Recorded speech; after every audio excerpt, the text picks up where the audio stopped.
the letters C and G. Bonjour les enfants. Today we are going to see how to pronounce the letters C and G.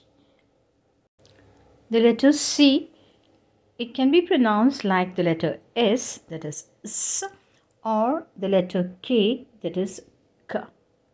Let's learn how to pronounce them correctly with some examples. So here, C followed by A, O and U, and we read it like K. Okay, we pronounce it as K. So, camion, curl, cube. And now, the letter C is followed by E and I. We have cercle, cent, merci, cirque. So, it is pronounced like S.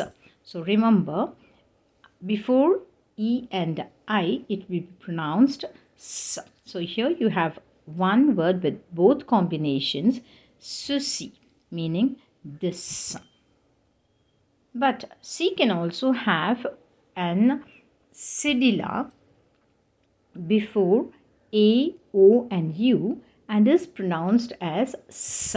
So we have français instead of franquet, garçon and not garcon, reçu and not reçu. So français, garçon, reçu. Now let's concentrate on the letter G. The letter G is pronounced either J or G.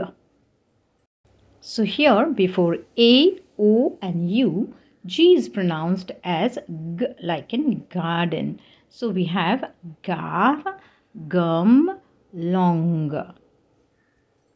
When followed by E and I, it will be pronounced as J. So we have gentil, mange, girafe, bougie.